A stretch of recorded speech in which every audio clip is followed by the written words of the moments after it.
Hey there, are you grieving the potential loss of a loved one or feeling overwhelmed with the loss of someone you care about? If so, you're in the right place. Lisa Hartung here, and this podcast is designed to guide you through topics surrounding death and dying. We'll dive into multifaceted aspects of grief, offering you a blend of personal stories, expert insights, and practical advice for your grief journey.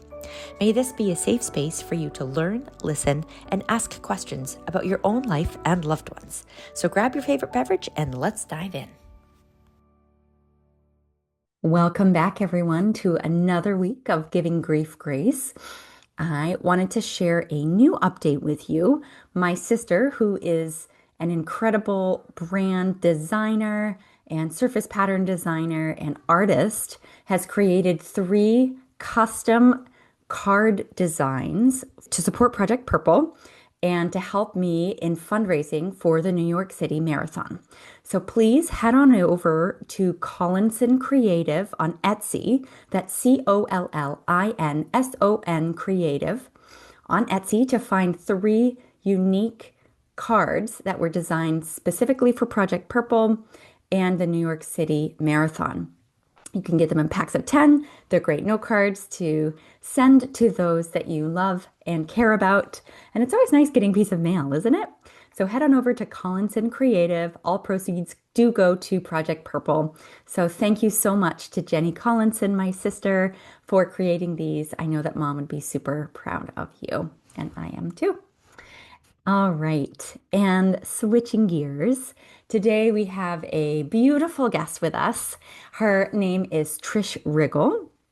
She's a stay-at-home mom and a 5th generation spiritual medium with over 20 years of experience helping people connect with their loved ones for comfort, healing, and closure.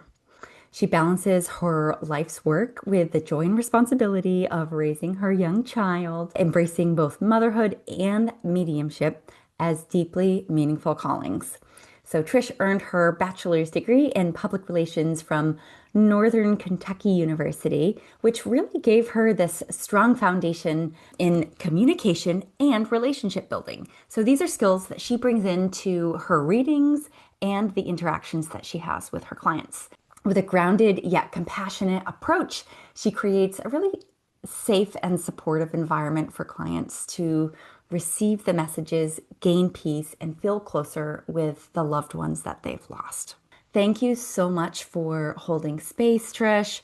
I truly enjoyed chatting with you. And so without further ado, please welcome Trish Riggle to the podcast. All right. Well, excited to welcome Trish to the podcast today. Trish, I'm so in awe of you. You have such a gift that I'm excited for our listeners to hear about today. And I thought maybe you could introduce yourself and then tell us a little bit about the lineage of your special gift and how you are one of many within your family. And I just think that this is the coolest thing ever. I'm happy to talk about it. It's something that has really defined my life. I can trace back 5 generations in my family that have been intuitive. So everybody on my mom's side of the family, I like to tell people, is a little spicy. Where they have different sort of, I don't like to use the word psychic because I don't do any future predictions or anything like that. I have the ability to communicate with people after they've crossed over. That is something that I've been able to do since my earliest memory. And with my mom's side of the family, anytime we would see them, they lived about an hour away. So it was Christmas, Halloween, Thanksgiving, birthdays, always together. And my grandfather was very profound in teaching me about them. He would say, we would drive around in his big Cadillac and he would talk about our history and about our family and his mother. So my great grandmother had a spiritual shop in Old Louisville where she would do seances or do tarot. And I have her tarot cards. They're 120 years old. I know. And it's something so beautiful. My mom actually spilled some of her perfume on them and now that she's passed, I find myself smelling them very often and because they're still soaked in that perfume and that smell. My grandfather would say, this is how we protect ourselves from evil and harm. I am a Christian, and that's something that, was really very apparent growing up is the God protects us from evil and harm. And why would he give you a gift to help bring closure for people if it was something that was evil? So my with my family, we would travel to different haunted locations. I used to be a tour guide, and I've taken people many places. I love it. It's just something that it's fascinating to me. And I'm so used to it, when I tell people, I'm a stay-at-home mom, but I'm also a spiritual medium, and they kind of look at me with two heads, and I'm like, I talk to the deceased. And then you kind of have that long, awkward pause, and then I can't stand awkward pauses and Yeah. just keep talking. You're like, okay, yep. I'm like, yeah, So this is 5 generations. And so this has always been a gift that you've known you had, but is there like a memory that you have from childhood of the first time that you were able to communicate with someone on the other side and how that was for you? I can remember being my son's age. My son's 4. I can remember being 4 years old, and a teenager came to visit me in the middle of the night. And I remember it was a teen that had been killed with a gunshot. And that morning, I told my mom was a special education teacher, and her students were incarcerated. So oftentimes, she only had 10 kids in her classroom, and she had no windows, nothing. It was all cement. So she spent Oh my God. 25 years of her life teaching in this like 10 by 10 cement room. And I said that a boy, and I said his name, came to visit last night and said, I wanted to tell your mom, thank you for believing in me. And when I told her the name, she kind of cocked her head to the side. She was taking me, I think, to daycare. She cocked her head to the side. And then that night she said he did pass away. He was killed as soon as he was released. He went back to drug dealing and was killed during a bad drug deal. And that's how she found out that he had passed away. But he came in and said, I wanted to tell your mom, thank you for believing in me. She had a sign above her classroom that said, leave everything outside of the store. She had helped almost, I think it's over 500 kids that were incarcerated get their GEDs and turn their lives around. Um, and 8 years of that was while fighting breast cancer.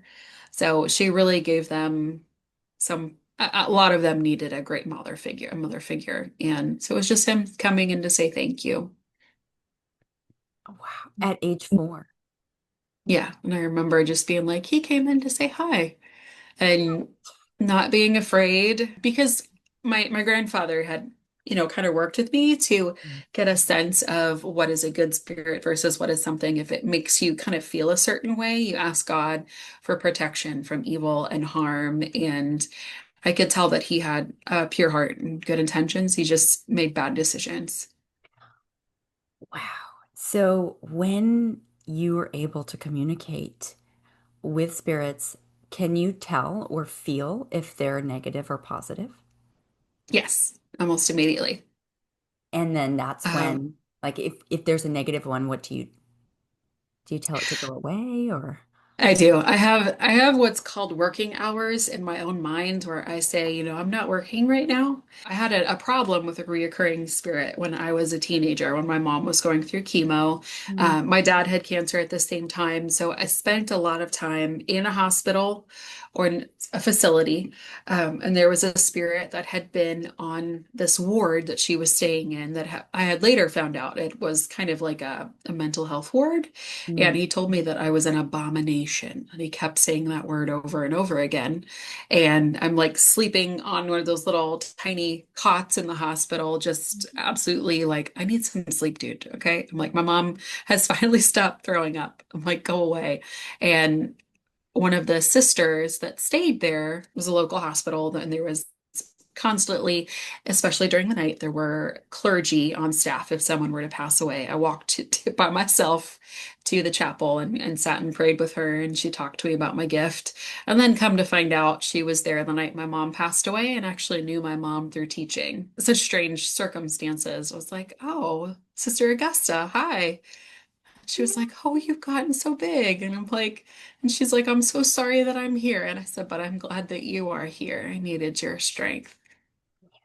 I think the story of your mom and her cancer journey is one that I think our listeners have also walked a similar path. I'm so sorry for your loss and for having to go through losing your mom at such a young age. And maybe you Thank you. could share a little bit uh, about that. I love hearing about the light that she brought to so many people and Yes. helping over 500 kids. Like she gave them a Get their second GED. chance, right? She did, and she never saw the crimes. She saw the child.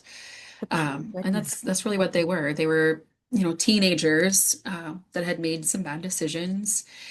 She was diagnosed my first day of high school. We had Oh, really gotten through my dad's cancer. My dad had esophageal cancer. So his wasn't about chemo. His was more large surgeries with removing the esophagus, making a new one from skin grafts. And his was a lot of like constant choking on foods. And he went from a very healthy man to really, really skinny and gaunt.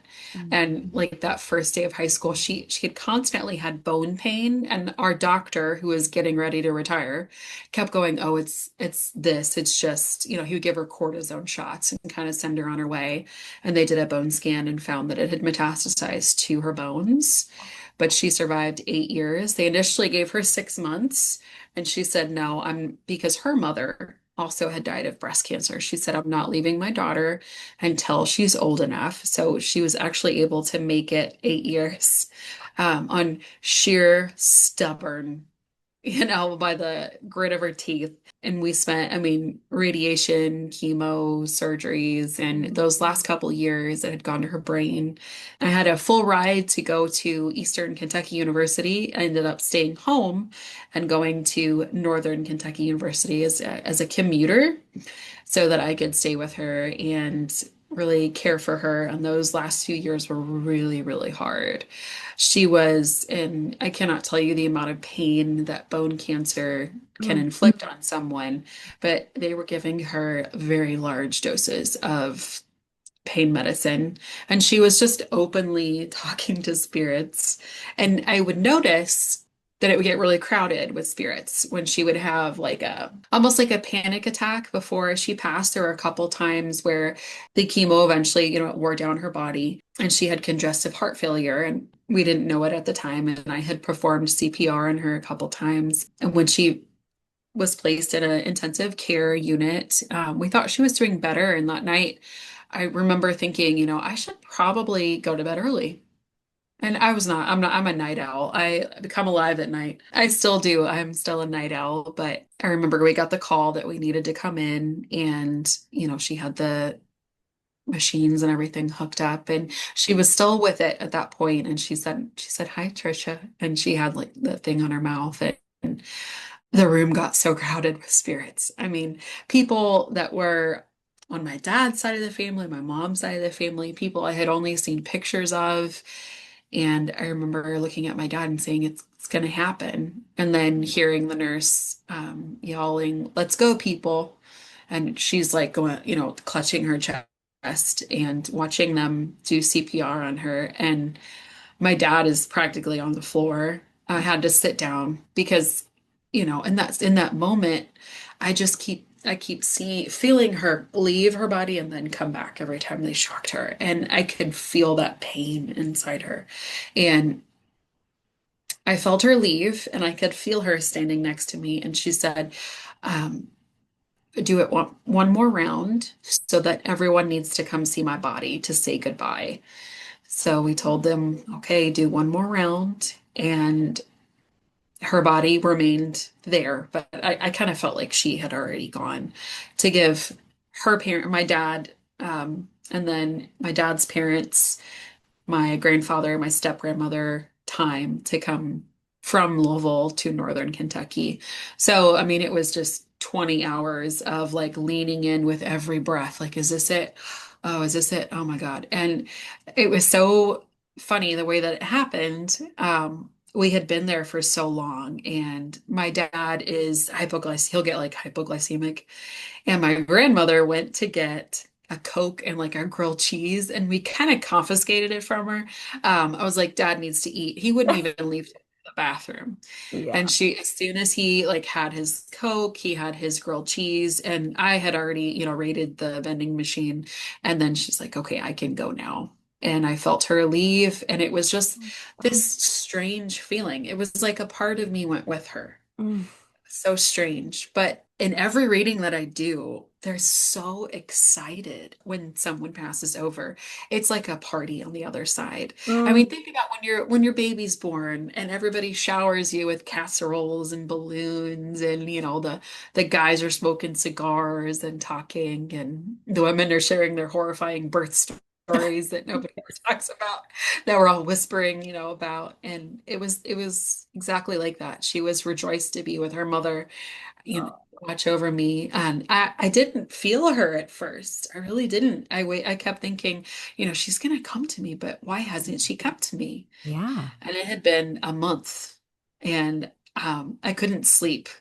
And my family doctor put me on Ambien.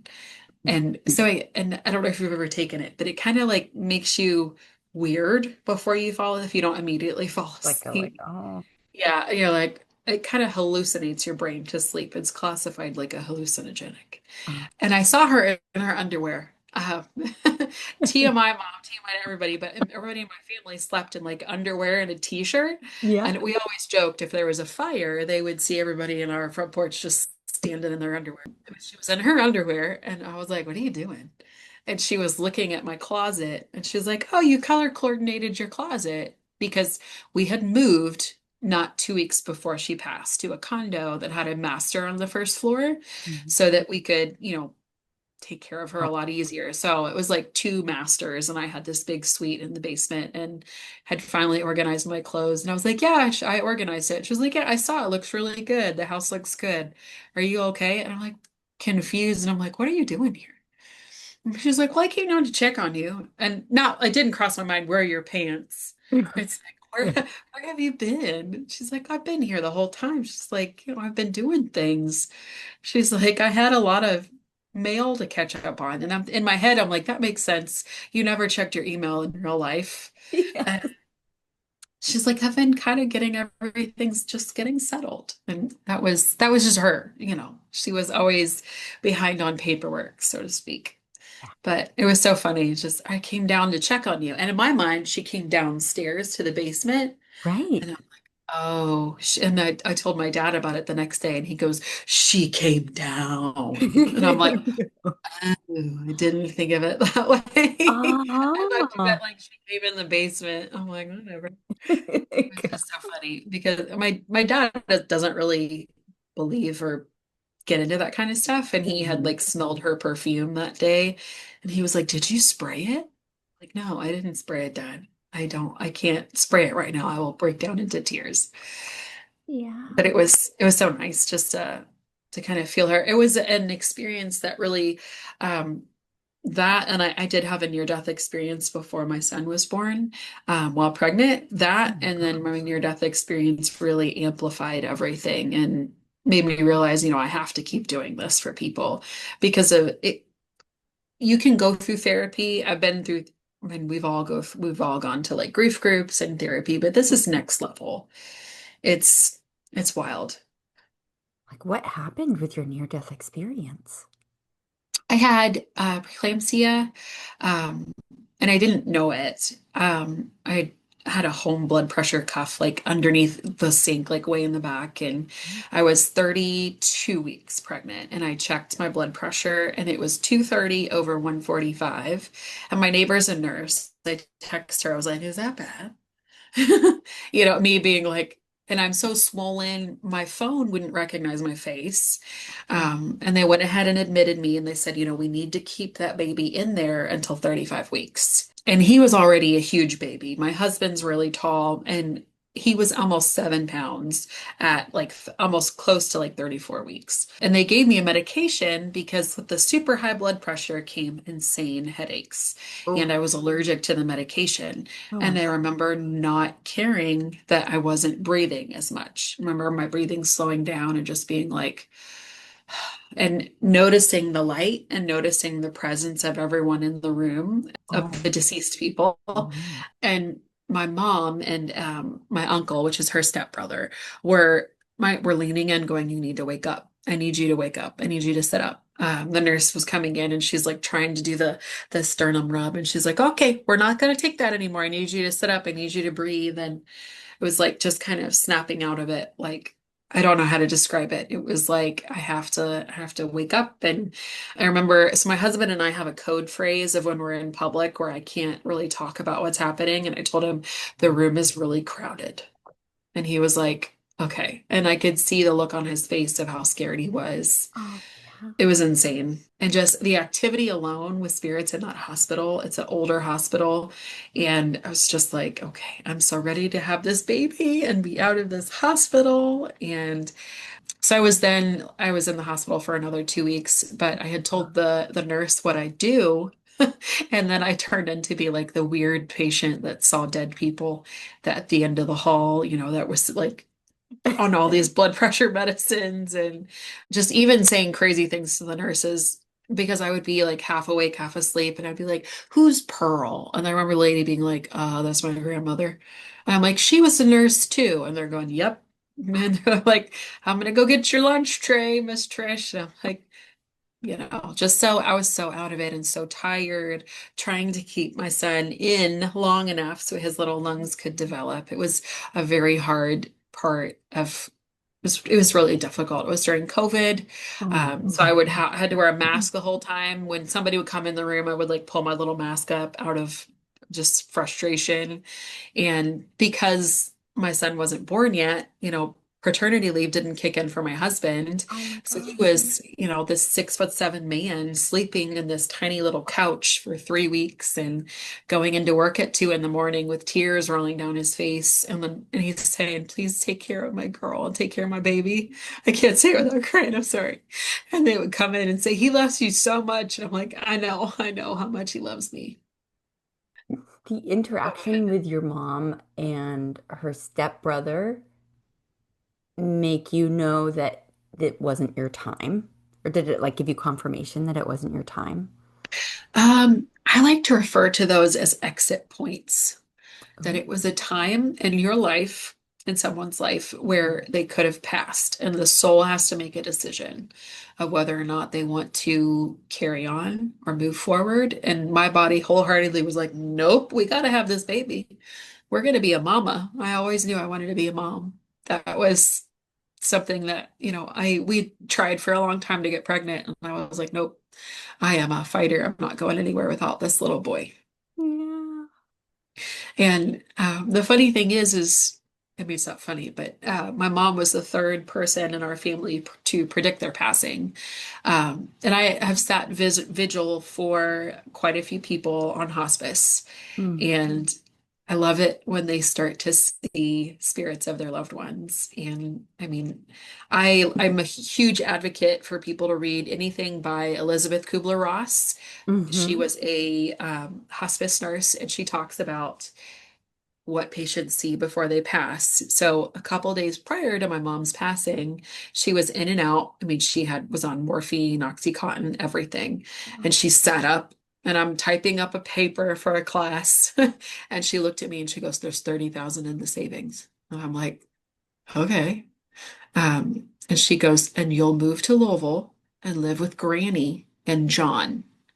Now, my grandmother, her name, we called her Granny, and my grandfather, his name was John, but we didn't ever call him that. We called him Granddad, and he abused me for a very long time, and I hated him. And I would have rather done anything than live in that house with him. And I had gone through a really hard time after she passed. People, I was afraid you were going to ask me, do you have any advice for people in grief? Is I don't. I didn't grieve at all. At all. I had issues with alcohol. I had a lot of anger. My dad started dating really soon after my mom passed away, and I had never been alone. I had spent from the time I was 7 on helping to be a caregiver, and that was all taken away. And I'm like, I don't know how to be a person. Yeah. So when I was working a job that I absolutely hated and I was horrible at, Mm. and it was the height of the recession, I got laid off. The same day, Granny was in a terrible car accident. She broke her back in a couple of places, and so I gave away everything that I had, all of my furniture, and then I moved to Louisville with with my cat and my mom's urn strapped in and the seatbelt on the way here. That first night, I had a dream about my mom, and of course, she's in her underwear because I guess that's just the way her spirit shows up. And she leans in, I'm asleep, and she goes, "Get me out of the damn garage." And I sat up and I was like, "Oh, I left her urn in the garage." Oh, no. And I run out and I think I woke up Granny. She's like, "What are you doing?" I'm going, "I left mom out in the garage." And she was like, "Oh, we'll put her on the mantle." And I sat her on the mantle and I went back to bed. And then about 2 years later, I met my husband, John. And I was like, "Oh, wow. Mom predicted her passing and she told me who I was going to marry." So it was like she knew that I was going to have to go through hell. I went through horrible depression, Mm. anxiety, was diagnosed with complex PTSD. I'm a suicide survivor. And I made it here, and I am so thankful for all of the garbage that I had to go through because now I have a wonderful husband who's my best friend, a little boy that is wild and loving and kind and oh so intuitive. And I'm just extremely happy that I could be here and working with clients. I'm able to bring that comfort to them. And it's just it fills up my cup. That's Mhm. the whole reason I started Soul Echoes was as a mom postpartum, as a stay-at-home mom, I needed that social interaction, especially during COVID. I Mm. was like with the baby all day. And my husband was working crazy hours.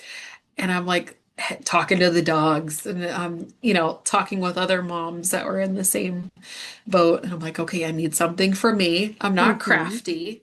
I can't make anything. I didn't want to take too much time away. And I was like, I need to go back to doing this professionally.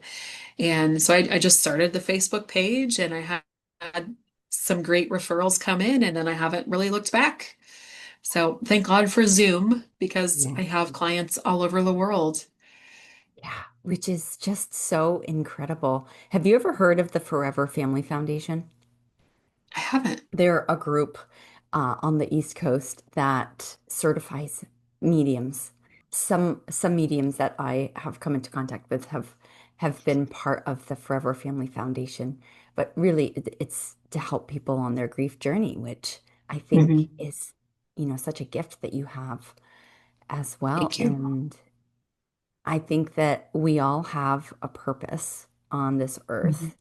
And it's so clear to me that your soul was like, I'm here to help other people on their path. And, what a gift that is to everyone. So thank you, Trish, for going through all of the trials and tribulations to get to where you are today and for being so wholeheartedly like, I'm doing this. I'm going to do it Yes. for me. I'm going to do it for others.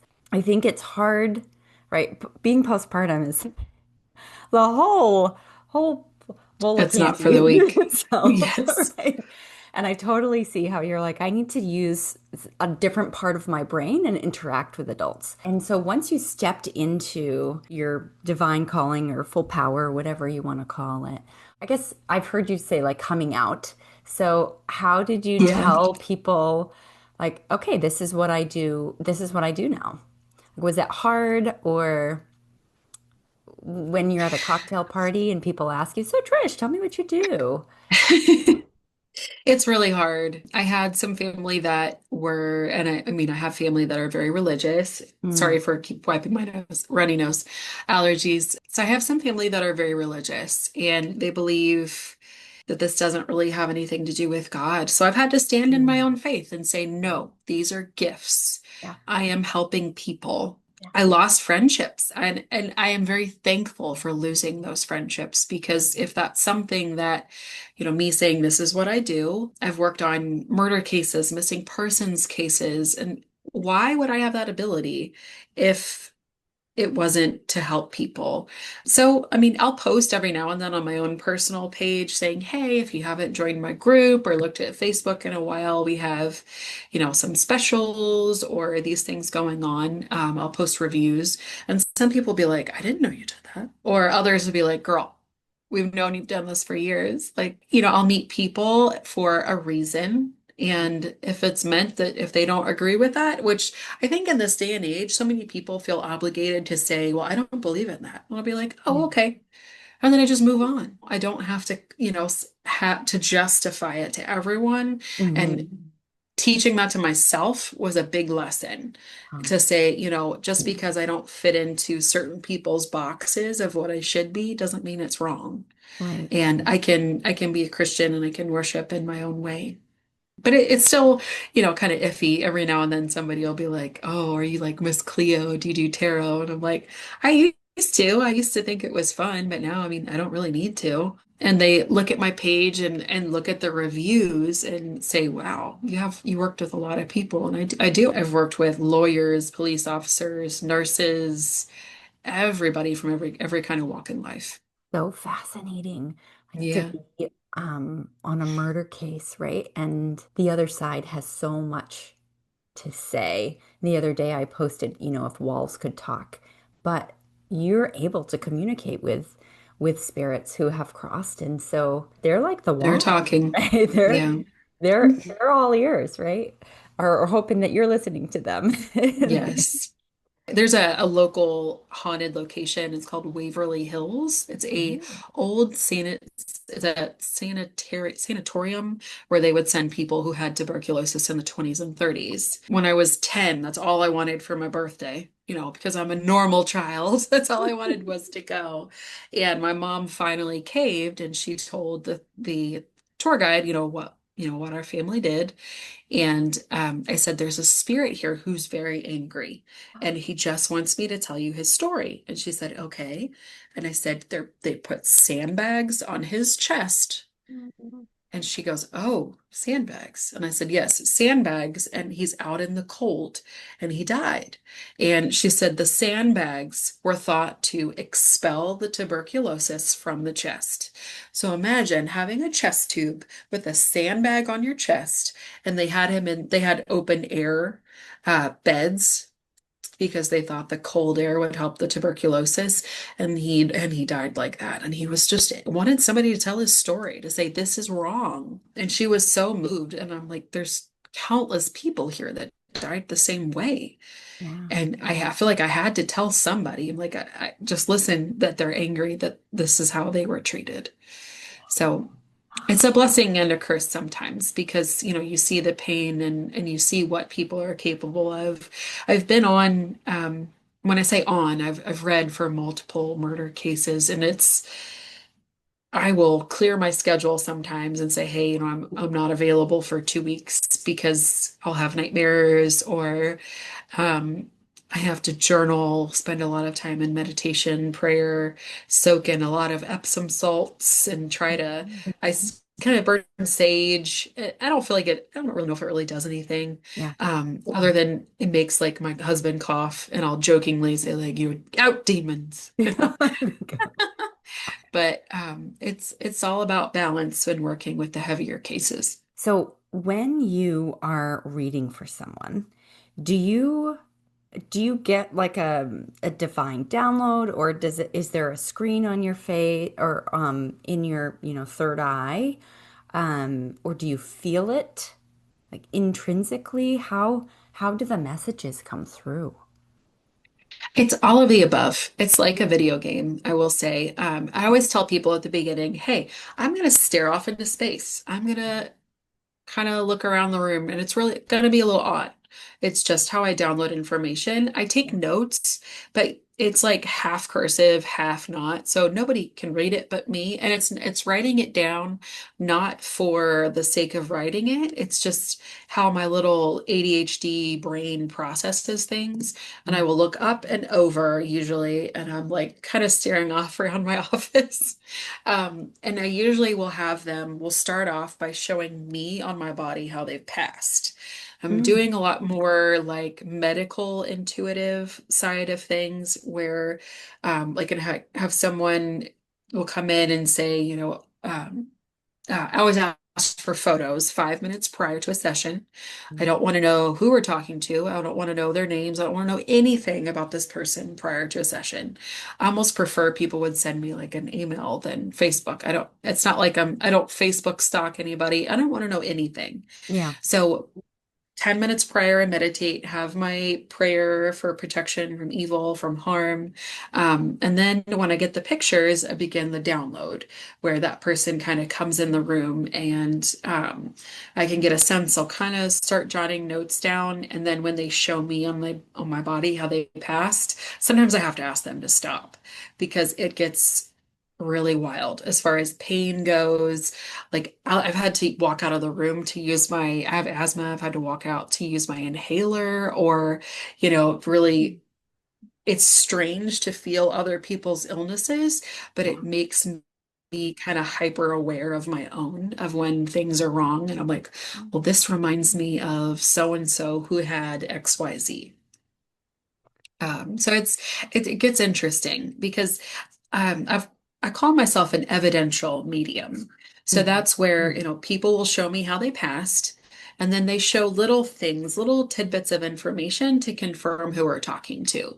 And it can be anything crazy from circus peanut candies. I had someone's grandfather show that, and then he showed a glass Coke bottle filled with peanuts. Apparently, that's really popular in the South. I had never heard of that before. Um, or I'll have people come in with with an animal. I can't talk to the animal. Mhm. Like I had one lady come in with all these wiener dogs. And in I'm like, I have the sense of humor of like a 12-year-old boy, and I'm like, look at all the wieners. Look at all those. And I said to the lady, okay, I don't know why, but there's a bunch of It's a dachshunds lot in of here. wieners here. And some of them are like really chubby, chubby little dogs. And she's like, oh, my mom was always feeding those dogs treats after treats. And when her mom was going downhill with Alzheimer's, she would forget that she had given the dog a treat and give him another. And he was just like, he was a chunky, chunky little boy, and it was adorable. And I love that they will show me different symbols. So imagine having like a map and then I have like a little key. One of the biggest things is they will show me a little tiny dot in the palm of my hand.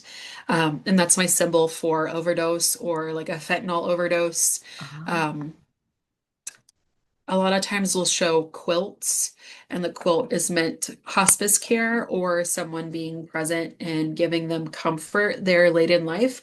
Because I sit with a quilt that my mom made on my lap mm, during sessions just to have that kind of like grounding presence. And I'll have that, and then I have a teddy bear that I made for my mom, and it has one of my son's onesies on it. I'll kind of fiddle with it, and I'm sure it looks strange on camera that I'm just over here like moving around, and I'm like, you can't, I'm not doing anything weird. I'm just keeping my hands occupied, and mm. Yeah. but I use those symbols a lot. They always come up with new ones, like the red rag. I had no, like, I'm not good with cars, but that's a mechanical sign. And it's mechanics. So they take their little red rag and wipe the oil off. And I remembered that my grandfather, who was the good one, Mhm. that was a spiritualist, always had those red rags. So it's kind of like these little pieces of information that say, okay, so this person, worked with their hands, did these types of things. So I use that little key very often. So It is like a video game. It's kind of like downloading the information. Yeah, it's almost like a whole nother language that you have to learn. And Yeah. do you find that as you go on, you learn more of the language? And Definitely. have you ever gone and done formal training? No. You're like, I no, would love to. There's a college over in England that does. I've had mentors, family members along the way. When I moved to Louisville, I went to a couple meetings of like a spiritualist that there was a really nice lady there. I don't even remember her name. That was a psychic, and she said, "Honey, you have so many attachments because you're not cutting cords." And it was like they were speaking a different language.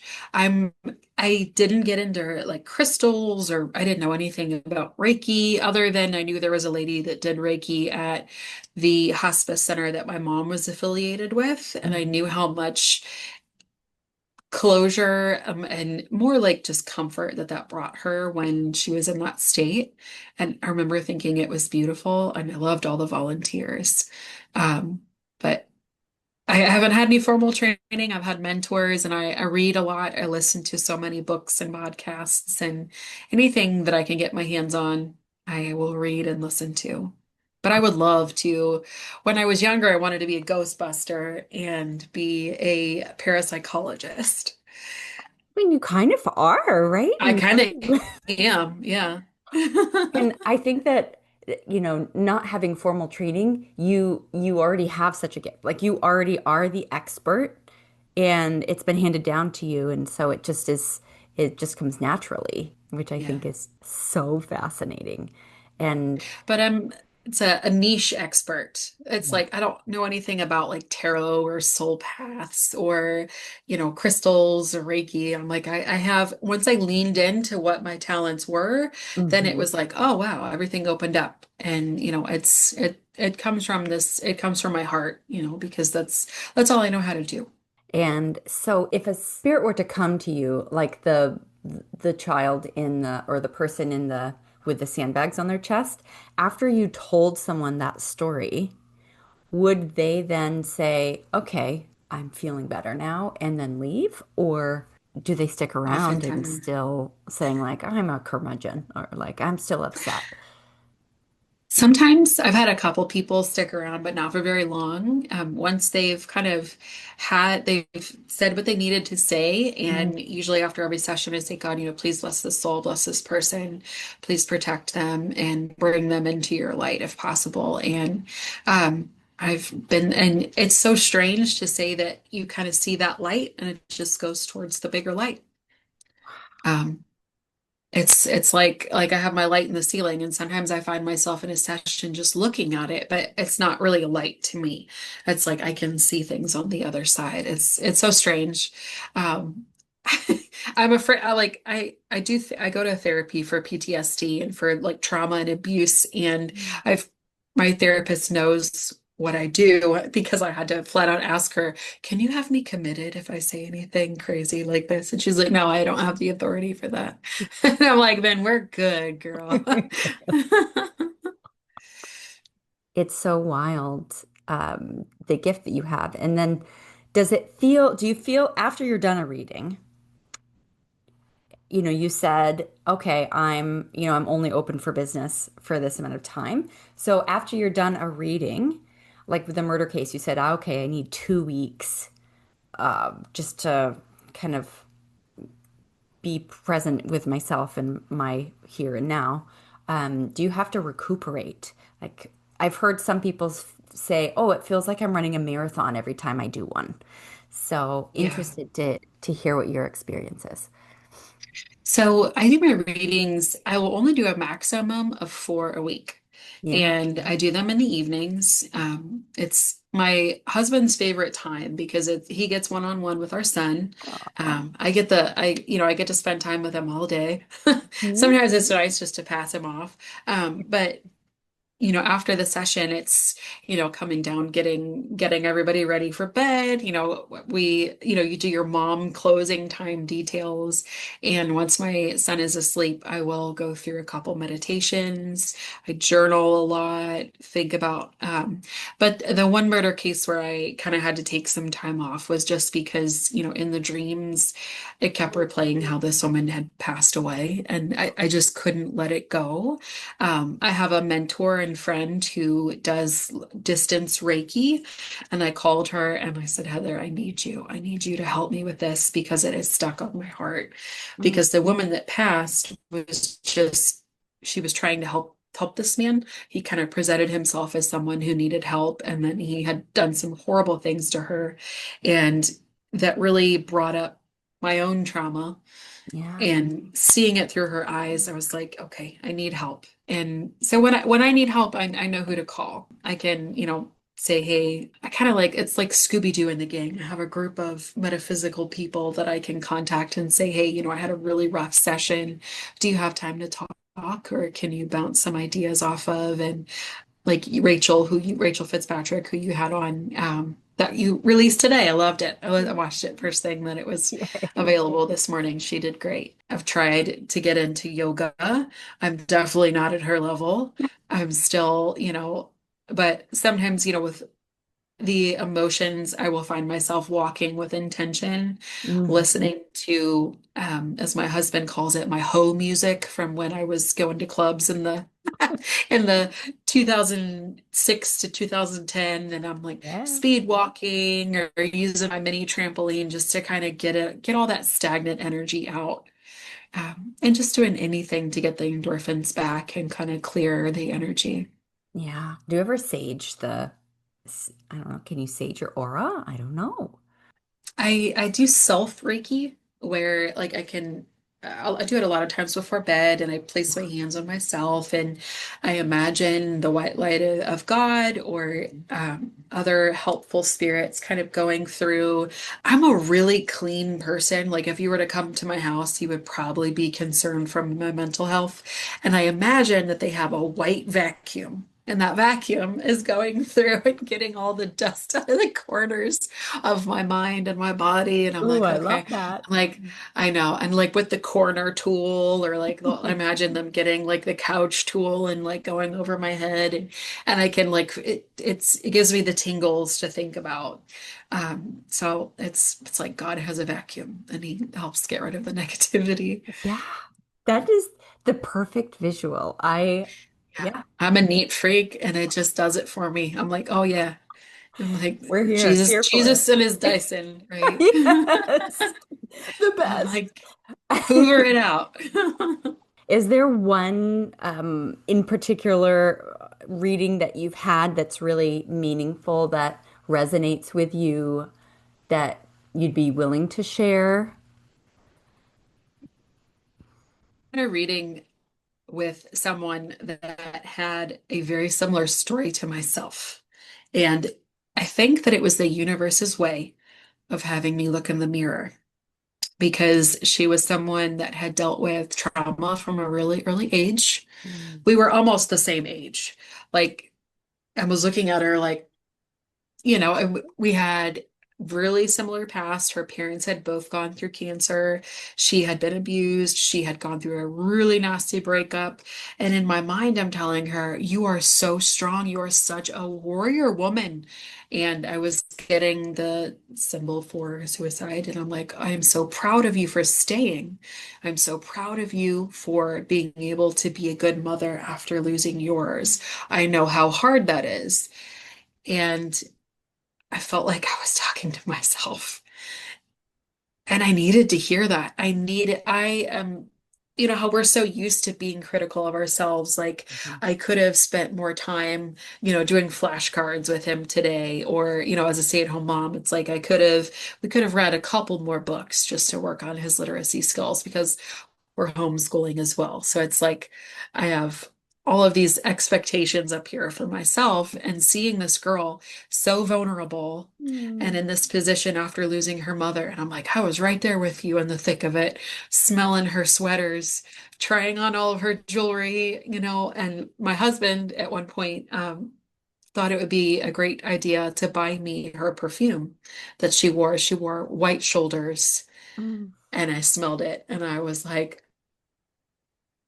just kind of, I'm like, I can't do this. But that reading broke me open, and I realized I am a badass for everything that I have gone through. And to be able to Yeah. stand here and realize I'm a functioning adult after going through trauma, learn, everything that I've gone through with trying to get pregnant and dealing with horrible, horrible breakups and friendships, losing friends to, I lost my best friend to cancer. We lost Mm. another to suicide. And it's like seeing this girl that had the almost the exact same story was such a mirror to myself. It was like the universe's way of saying, hey, be nice to yourself. Yeah. You're a good mom, you're a good person, and you're doing what you're supposed to be doing. Yeah. And I wonder if your mom called her in to I say, think she did you know what, Trish? wholeheartedly. Yeah. Oh, I yeah. find myself seeing signs from her that make me laugh. So in Louisville, we have steamboats, right? And we Yeah. used to go, my grandfather would take me down to see the Belle of Louisville. And it had like a little organ, and every hour it would play the song. And her and I were actually arrested, not technically arrested, but like detained for mooning the Belle of Louisville. It was like an old people cruise. And for some reason, I'm looking through the channels and it's like on YouTube, it's like the history of the Belle of Louisville. And I'm like, Mom, I see you. I know what we did, okay? We're just gonna keep on moving. And I'll drive by downtown and see it. And I'm like, I know what you're showing me. Um, because we were just wild and, you know, just little signs from her. And I'm like, oh, okay. I found one of her bookmarks in one of my romance novels and, had a good cry. She loved Garfield and decorated her classroom in Garfield. And at her memorial, um, she was cremated. So a lot of times with someone who's cremated, people come into a memorial and they're like, where's the body? And Yeah. I'm like, Right. oh, she's here. Yeah. But we set her quilts out, we had all of her Garfields out, and I gave one away to a lot of family members that meant a lot to her, like my cousin, my godmother, her best friend, everybody got a Garfield. So I'll see Garfield t-shirts every now and then. And it was like I was at a consignment sale because you know how fast kids grow. I'm Yes. like, I'm not So fun. spending full price on this Nope. kid who's gonna grow out of it in 3 months. And there was a whole stack of Garfield stuff. And I was like, oh, this is for my baby. This is for my Yeah. boy. Like, thanks, Mom. Those little signs are just such a gift, and they're heartwarming, right? Because it makes you know that she's there with you, alongside Yes. you. Mm. I am so grateful, Trish, for you and for really sharing your story and being so vulnerable. And I'm so proud of you for all that Thank you you. do, sharing the story with your mom. It's wonderful to know that they're always with us, Yes. and thank you for helping people through their grief. And if listeners are interested in connecting with you and working with you, what is the best way for them to reach you? So I have a Facebook group and I have a public page. It's Soul Echoes with Trish. And the logo is a happy little cartoon ghost with a pink background, and the ghost is on the phone like this. You can also find me on Google. There's a Google listing for Louisville, or they can send me an email at soulechoeswithtrish@gmail.com. A lot of people like to do email. That way, we're not tainting any of the information that comes through. And I just ask that they don't give me any leading information. I am on the Eastern Standard Time and I do readings in the evenings, usually at 6 or 7. But I'm happy to work with anybody's schedule, especially like on the weekends or special circumstances. Mm. Oh, Trish, you are a light. Well, Thank so are you. you. It's been a pleasure. Thank you so much for joining us today. And I'll make Thank sure you to for having link me. all of the information in the show notes. So, wishing you a wonderful week ahead. Thank you. You as well. Okay, everyone. So I wanted to come on, say how incredible Trish is. After recording this podcast episode, I asked her if she would do a reading for me. We connected. I was able to chat with my mom through Trish. It was such a fun experience. When my mom passed, I'd written in my Apple Notes, connect with a medium. And it's been 3 years, and I have been waiting to connect with someone to have a conversation with mom in a different way. And so this was such a gift. And I was able to connect with mom. Talking with her through Trish was like just a normal phone conversation. It was just super fun. And so I wanted to invite you guys in to kind of experience what a medium reading would be like and just some of the funny things that my mom came up with. And so if anyone knew my mom while she was here on earth, you'll get a chuckle out of these. But I hope that you enjoy these little takeaways. And yes, please reach out to Trish. She is truly gifted, and I am so grateful for her sharing her gifts with us. So enjoy. She said that's what she found most. That was like she said making magic was her job at home, even with decorating food, holidays, everything over the top. I Mm-hmm. keep seeing a birthday banner. A Like, birthday banner, huh? yeah, a birthday banner. Like that says obviously it says happy birthday, but I don't know if maybe she used the Today is same her one every birthday. year. Today's her birthday? Aw, Yes. happy birthday, Miss Emily. What are you looking to as far as like asking questions, or do you want to know what she's doing on the other side? She is a pretty busy woman. I'll tell you that. Like she said, talks about in life being on different committees and Yes. things like involved in everything, and it hasn't changed at all. Uh, That doesn't she's surprise me. she talks about having one of the best jobs. She said she likes to welcome new souls. Oh, Um, not like a Walmart greeter. That's the first thing that comes to my mind. But yeah. it's people that you all knew, or she might have had a friendship with prior, but she talks about being there to welcome other souls. Mhm. And that first opening, she said that when you first open your eyes on the other side and everything is so bright and joyful, comforting, loving, she talks about she loves to be in that space. And Mhm. there is a duality of it. Oftentimes they can exist in two places. They can be on the other side while being here and helping with like getting babies to bed, helping with bath time. Thanks so much for listening to this week's episode of Giving Grief Grace. If you found the content interesting and think it could help a friend or a loved one, please share it with them. Subscribe to this podcast and get a weekly dose of positivity. And while you're at it, please leave a review. If you enjoyed the show and want to support me financially on my grief journey, I'm raising funds for Project Purple, a nonprofit whose mission is to see a world without pancreatic cancer. I'm doing this by running the New York City Marathon in November 2025, and I'll leave a link to my fundraising page in the show notes. If you've lost a loved one and are looking for support in an online community, consider joining our free private Facebook group, Giving Grief Grace. May you be kind to yourself in the week ahead and give yourself grace. Thanks so much for listening, and we'll see you next week.